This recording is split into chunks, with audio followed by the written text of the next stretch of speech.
Undermined is absolutely fantastic, but Blizzard kind of did it again. Hello everybody, I'm Jmulls of Jmulls Gaming, and I've beaten the story for Undermined, at least the part that's available because the ending is time-gated and we'll get to that. But this is the first big story continuation in the World Soul Saga, but also for the War Within. And when you look at it face value, you may think Undermined is like this weird goblin filler patch, but it's not. And I was surprised by how confidently this story was interwoven into the largest story going on. I think it's well told with really competent characters, good antagonists, and just Undermined itself has so much charm and charisma about it. I love the goblin stuff in Warcraft traditionally, and I think this is the best presentation for the most part of goblin stuff we have gotten out of World of Warcraft. It brings me straight back to those days when I was first starting the game out back in Cataclysm, playing through the goblin starter zone. It's the same kind of whimsy, charm, and humor, but with a really good story attached to it. There's a lot of elements in 11.1 that I think we won't really appreciate the charm and the importance of a lot of these features and design changes until later on. I think one of the most important design changes they have done in the longest time for World of Warcraft is just changing how information is displayed to you in combat. The new swirly marker, just AoE indicators, and the way the game telegraphs mechanics to you, the player, is far more visible and obvious. And to me, that is a change for the better for World of Warcraft. And while we don't have Season 2 yet, I did do a Tier 10 delve of one of the newest ones, and there's a surprising amount of mechanics in that thing. Not anything like overly oppressive, anything like that, but I was on my toes with each of the mobs that I fought there, especially the little mini-bosses. I think it's a good iteration on the delve system, but also when taken in combination with the new way the game telegraphs information in combat to you, I think it makes for a more enjoyable experience just playing World of Warcraft. May not affect the highest end players that much, but I think the vast majority of WoW's player base will at some point become appreciative of what Blizzard have done here. It's a long time coming. Some will say it's too late, or this should have been implemented in the game far earlier. I kind of agree, but it's better late than never. And now that it is here, it makes the game more enjoyable to play, in my opinion. The zone of Undermine is really cool. There's a lot going on there, and there's quite a few new events. Most of them I'm not the biggest fan of, like Scrap and also Shipping and Handling. Scrap is pretty much this event that happens in Undermine where you go to a giant pile of, you guessed it, scrap, right-click it for a long channel to go off, as you and everyone else doing this event fills a bar, and sometimes enemies will spawn and stuff like that, so you have to stop channeling, fight them first, then go back to it. And I'll be honest, it gets really old really quickly, because you are just kind of standing there dodging the occasional AoE, or soaking an AoE, or fighting a mob that lasts about half a second. And then the other big event is that Shipping and Handling, where with the drive functionality, which is pretty much that one Guild Wars 2 mount, but in World of Warcraft, it's awesome. You'll go around doing various micro missions, back to back to back, and you get some basic rewards for doing it, like gold, Valor Stone, etc. The most interesting part is just hearing Granny Tallulah, or was it Nanny Tallulah? One of the two. Just her lines of dialogue when you complete a mission or start a mission, I find to be quite funny, but you do start to hear them over and over and over again if you keep doing this. So like both of these systems are, I believe, weekly events that you want to do. They don't particularly take that long, it's just the actual things you're doing in them, not particularly fun or interesting. However, the thing I really gravitated to in 11.1, and the thing I absolutely fell in love with, was the racing. With Drive, which is your drifting car in Undermine, you get a bunch of different races for it, and the timing for them can be really tight if you go for gold splits. I'm talking, like, down to the millisecond sometimes. It feels so good when you get good at driving and you nail those turns, you nail the correct amounts of boosts, you feel yourself getting better, and then that skill translates to you being able to just navigate the overworld much easier, not because you got anything additional out of it, you do, but because your skill level is improved. I found myself just shotgunning these races back to back to back because they were so fun. I enjoy them a hell of a lot more than I do dragon riding racing. And I sincerely hope Blizzard in the future implements additional races for the drive mechanic. I talked about before this patch even came out how much potential drive has as a system, and now that it's actually on the live servers, and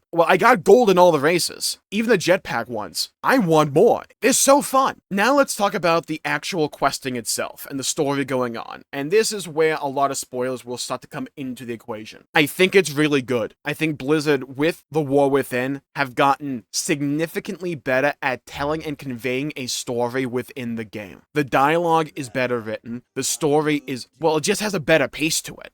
The voice acting decisions, though, can be a little bit hit or miss. Not that the voice acting is bad. I think it's good across the board. It's just like characters like Renzik the Shiv just do not have voice acting. So you'll be in a conversation and one character will have voice acting and the other won't. And it's really awkward. I don't get why. Maybe it's an audio glitch or there was just something wrong. I don't know what's going on. It sounds really awkward. It doesn't make or break the story or anything like that. It's just something that I always noticed. Undermined starts off like when you log into the patch, you'll get this like couple-minute cutscene of Gallywix going into a boardroom meeting with all the different trade princes of Undermine. It's well-paced, it's well-animated, has good characterization, does a great job of antagonizing Gallywix even more than the game has up to now, and the game starts off with a rather brutal beginning there, where a guy just gets incinerated, and all you see are like the charred ashes that remain and a broken chair. I really quite like this cutscene, and it did a great job of setting the tone for Undermine. Because while Goblin stuff is generally regarded to be like comedic relief, more upbeat and goofy and funny, there are some rather dark moments that can happen in Undermine. Like us stumbling upon, rather early in the actual campaign itself, one of the main side characters' entire teams just got wiped out. I think that's one of the strengths of Undermine in my opinion. While it is using Goblin aesthetics, which traditionally aren't associated with more emotional or even cool storytelling, again more traditionally associated with comedic relief, you can kind of feel the vibe shift happening in World of Warcraft, especially with Undermine. I wouldn't say World of Warcraft's teeth and fangs are all back, but they're starting to poke out of the gums in my opinion. It's not like Undermine is completely serious or gritty or anything like that. There's plenty of goblin comedy here, and quite good comedy in my opinion. I was laughing at quite a few of the things I just stumbled upon throughout Undermined. And while it does kind of feel like a goblin filler arc for a little bit, the way they implement the Ethereals and Illyria and Xalatath alongside Gallywix later in the campaign, I quite enjoyed them putting all the pieces together with decent foreshadowing. And then I'm like, oh, okay, it makes sense why we're doing goblin stuff now. Oh, that's how the Dark Heart got implemented into all of this. That's why Xalatath is here. Oh, it's not the most mind-blowing story of all time, but remember, this is World of Warcraft. And in terms of the history of this game, I think, again, alongside The War Within, this is one of the most well-told stories they've done in-game at least. And the fact this is coming off the back of The War Within proper, 11.0, Blizzard is starting to show consistency in quality storytelling. And that's one of the things I talked about when The War Within first came out, and when I first started playing The War Within, is that, okay, Blizzard, you told a good story here, it's not perfect or anything, but one of the important things Blizzard had to show me was consistency, and they're starting to show that. Now, circling back to something I talked about at the start of this video, the but, the issue, the negative, it's time-gated. I kind of get why, because I believe part of this story is locked behind the raid. I'm fine with that, and by nature of the content cadence for World of Warcraft, the raid doesn't come out with the patch launch, it comes out at a later time, like a week or two. Think 2 for Mythic, 1 for just the regular raid. Okay, cool, I get it. With World of Warcraft's story getting better, not just in terms of the actual plot, but the execution and presentation of it, I, at least as a player, become more invested in what's going on. And when I'm more invested in a video game story, I want to see the finale, I want to see it all. But when I get to this point where it's like, Renzik has to convince Gazlo, give him a minute, it's actually like a week, it can take a bit of the wind out of the sails. I get why they're doing it, I just think they need to find a way to stop doing this in the future. I don't feel it's needed, I don't feel it's mandatory. Because especially with the design direction World of Warcraft is seemingly going in, with taking more care and attention to detail in regards to the story and the storytelling going on, the goal is to immerse the player in the story that is going on. And when you have moments like this that can undercut a lot of what you're doing because you say, tune in next week to Dragon Ball Z, pretty much, it can feel disappointing when we as players are waiting all this time for a new new patch for new story, and we can't even complete that story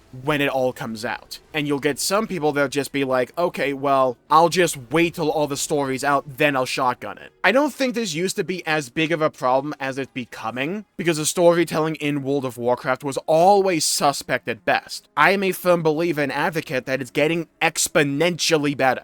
And I think 11.1 is a step above 11.0 in that regard as well. I really like the pacing. So while this comes off as like a big critique, and I'm sounding rather negative right now, I don't want this to be misconstrued. It's only a problem for me, really, because of how invested I actually was in the story going on. So in the grand scheme of it all, this is a good thing, because you got me that invested in a questline in World of Warcraft involving goblins that I'm like, I need to see what happens next. I need to see more of this. This is so good. I am really liking the direction World of Warcraft is going. Now, having said that, I want to continue something that I talked about a couple of days ago in a video entitled WoW's Easy Content Problem, because I think 11.1 does a good job of kind of highlighting my exact issues here. When you have the questing and the story experience be this piss easy, it doesn't let like the named NPC fights that they try and build up a bit throughout the questing adventure here. It doesn't let these moments and these scenarios really shine because they fall over so quickly. They kind of just feel like a regular quest mob. Like there was this big micro moment where we caught up to a guy who sold us out, that got one of our allies' crews wiped out by Gallywix's forces. We finally caught up to that guy, and I as a paladin brought down my hammer of light right onto his head, and dude died within like 3 seconds. World of Warcraft at the end of the day is a video game. The gameplay is important to the actual story going on. You don't need to tune it like a mythic boss or like Zekfia or anything like that. It doesn't even necessarily need to be hard, but I at least need to know that I'm fighting a guy that's important, because I really think having difficulty like this undercuts a lot of potentially cool moments and cathartic moments that World of Warcraft could have if these guys just had a bit more HP and like maybe a mechanic I had to dodge. Like maybe he fires missiles which put down a couple of swirly AoEs that I just have to move out of. You don't need a lot, just need something to where I understand this guy is more important than like Goblin Grunt A that I killed 50,000 times before. That's what I'm talking about here. But now, I just want to glaze WoW for a minute, because I haven't loved World of Warcraft like I have right now in the longest time. So I kind of just want to lean into this and just get all these feelings out of here, because I just feel like a kid again when it comes to WoW. I'm always thinking about this game now, and there's so many little cool moments in Undermine, and I wasn't expecting it. It's like I talked about before, how World of Warcraft needs to have more cool moments for the sake of cool moments like it used to. And we didn't have anything like grandiose or anything like that, but there were a few moments in Undermined at this point that I'm just like, that was freaking cool. Like, it starts off with a moment like that. I always mix up Gallywix and Gaslow's name. They sound too similar. But like, when you log in for the first time, that cutscene that shows, Gallywix just wastes a dude, or he orders his henchmen to waste a guy. It's well animated, well shot, and it's freaking brutal. They don't show the guy being turned to ash or anything like that, but they show everything else, and the charred remains, finding the Venture Co. girl, like, crying over the corpse of her team. And then right near the end, right before the time gate, there's a scene where you have this big-named ethereal just show up behind Gallywix when you're confronting him. Dude doesn't even say a word, and Gallywix is pretty much pissing himself, right? And with the powers of the void, this ethereal guy, Azim, lifts Gallywix up in the air. And because the scene is actually well animated, you can kind of see the fear in Gallywix's face. Again, the dude does not speak a word. Gallywix is pleading for his life. He uses, like, the Void Force to grab the Dark Heart and slowly put into his hands, and dude just walks out of there through a void portal. It's simple, dumb, cool stuff like this that WoW needs more of, and we are starting to get it in Undermine. I had so much fun playing through this patch. So while there are issues, I don't want the good to be overshadowed by them, because the good that is there, dude, all the praise and compliments I levied at the War Within with 11.0 are still here with 11.1, if not even bigger and better. The story feels smart. All the threads coming together, and you're like, oh, that's why everything is happening the way it is. Oh, this makes sense. Oh, this is why it's a goblin-themed patch, because you have this black blood, but you can stabilize utilize it with Kajamite, which is intrinsic to goblins overall, but you can make weapons out of it, but you can also repair the Dark Heart, which was damaged at the end of 11.0, which is why Xalatath is here, which is why the Ethereals are here. But Galliwix, being who he is trying to seize power and utilize Black Blood and Kajamite to create a bunch of weapons. Nothing over the top or anything, but it's smartly told and well told. And I'm really excited to see how this story ends when we actually get access to the rest of it. It's making me so excited for the future. I cannot wait for 11.15 Nightfall, and then I cannot wait for Midnight. Blizzard have turned me into a firm believer in their design direction for World of Warcraft right now. I don't agree with everything, but for a lot of it, I do, and I'm fully on board with. A couple of additional things I just wanted to touch upon. I will say, the launch for Undermine has been rather buggy. On day one, there was a bunch of lag, and there's frequent disconnects. Well, I say frequent, I've probably had like 5 to 7 in total. Somewhere within that range. I had one earlier today as I was filming the delve for this video. A good amount of them seem to happen when I jump down to someplace, and for some reason that just triggers the disconnect. I just attribute it to,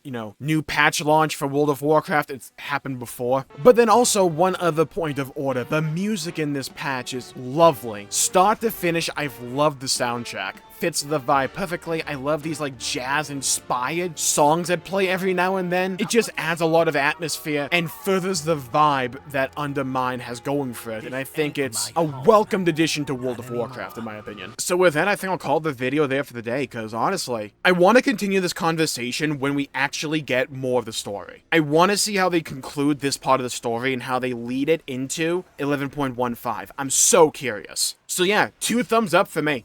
Really looking forward to the raid as well. So, thank you all for tuning in. My pleasure for making the video. If you enjoyed it, please leave a like and subscribe. It really helps the channel out and helps support future content, and I greatly appreciate it. Stay safe. Have a great day. Leave a comment down below with your thoughts, your opinions on Undermined with a D. Did you like it? Did you not like it? What do you think could be improved? What did you really like about it? I would love to hear your thoughts and hear your opinions and hear your perspectives. Stay safe. Have a great day, and I'll see you all next time. Bye-bye, everybody. Until we meet again.